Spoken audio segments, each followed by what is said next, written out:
Thank you for that very nice introduction. Parents, completers, and distinguished faculty members, a pleasant day to all of you. We are virtually gathered here today to celebrate a very important milestone not only to the students, but more importantly, to the proud parents whom I do hope found the way to virtually witness this accomplishment of their sons and daughters. Thank God for the gift of loudspeaker. I hope you can really hear me today. I'm going to teach you how to make fudgy brownies using a rice cooker.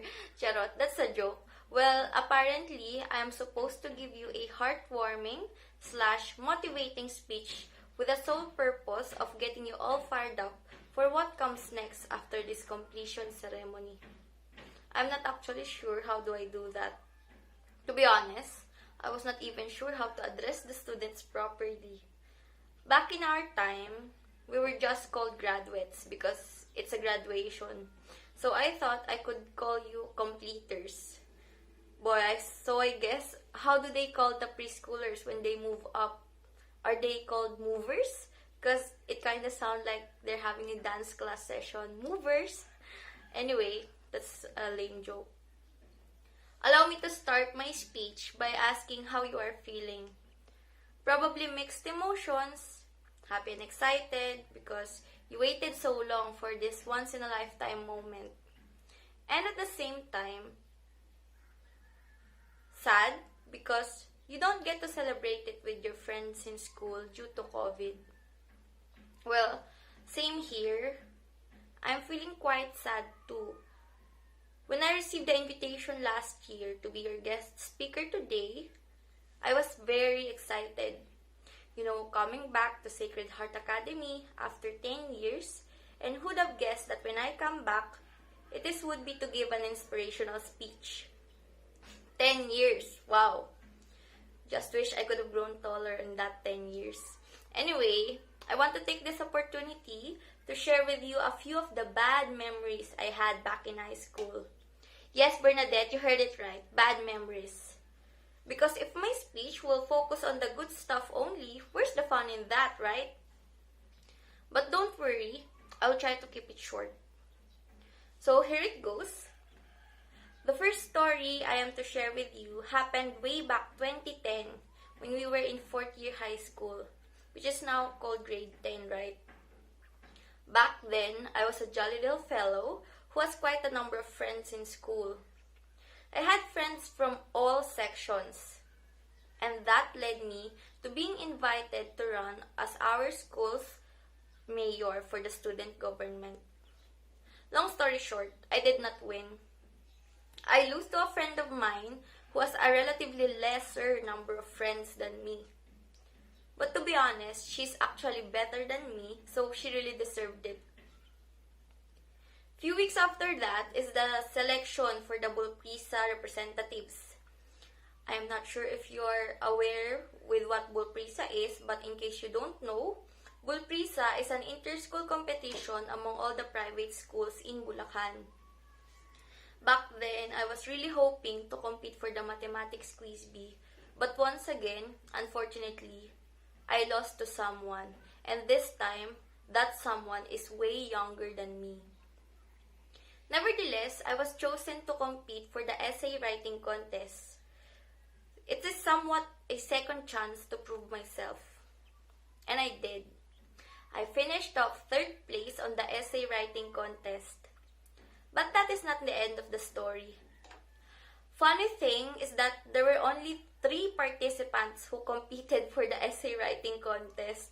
So technically, I just sugarcoated it by saying that I came off 3rd, when another way to look at it is that I came off last in the contest.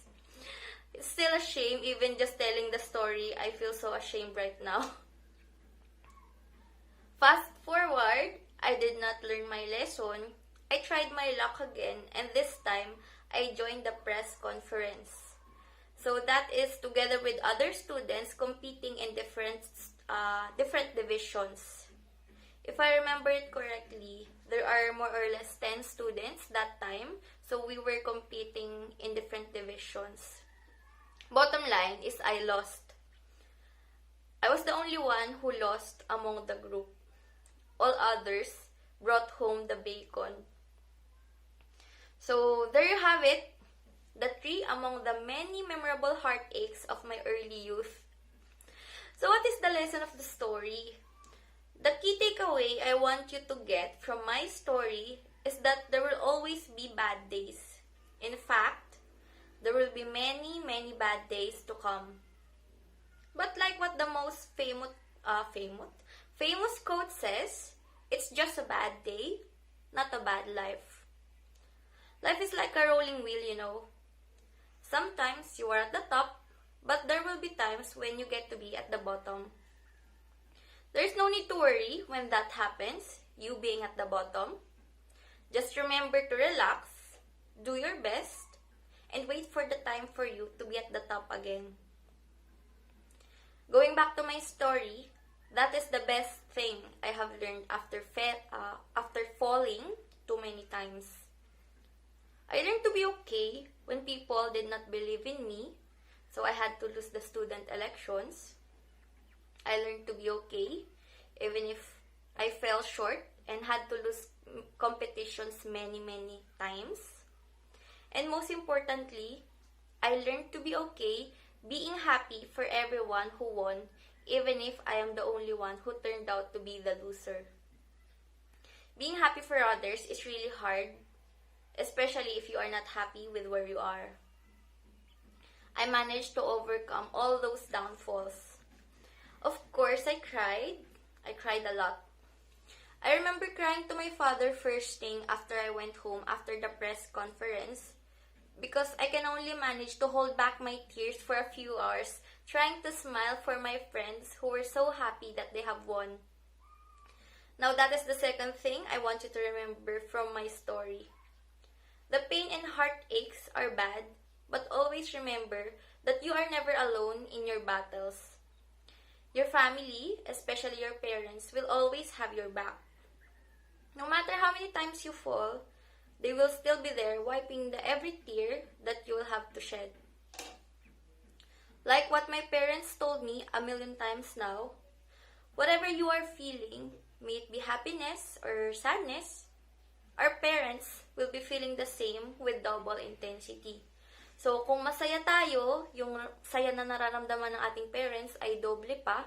And kung malungkot naman tayo, mas nalulungkot sila para sa ating pinagdadaanan.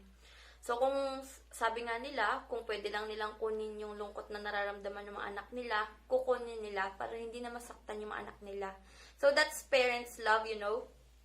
To all students, please always do honor your parents.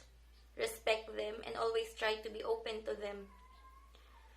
You would never know how they can help you sa mga problems nyo kahit na about love life pa yan.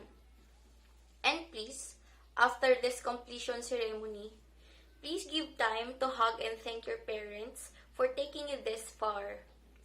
All these educational privileges they have been providing you since you are a child, these are not for them. These are for you, for your future. So keep that in mind to always thank them for helping you get ready for your future. Last lesson I want to impart with you is that this is not the end. This moving up ceremony is not the end of your story. It is just the beginning of a new chapter of your life. Back when those bad memories happened to me 10 years ago, I thought that it was the end. Not the end of my life, of course, but I thought that it was the end of the opportunities where I could prove myself good enough for recognition. Maybe that was also the reason why those contests meant the world to me. Because I was too afraid that if I mess up, I will not be given another chance to redeem myself. And I did. I messed up big time. But I just carried on with my life, and life itself took me by surprise when I graduated as batch valedictorian. I know none of you are aware, but since the freshman year, I was never top 1 in class. That very last year of grade 10, if converted to your current curriculum, was such a roller coaster ride for me that I myself cannot imagine how I managed to snatch the valedictory spot. So just carry on. You're also young and your future is way ahead of you. While you carry on your journey, please don't forget to plant seeds once in a while. That way, you will reap fruits in the future.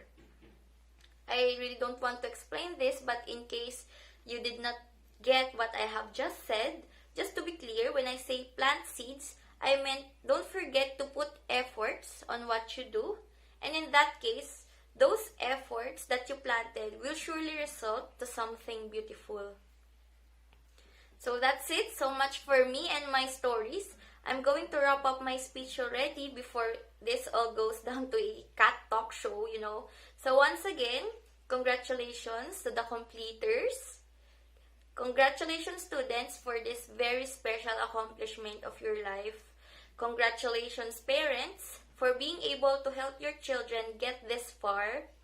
And, of course, congratulations, teachers, for molding these wonderful youngsters for the future. Thank you all for having me here, and don't forget to stay safe.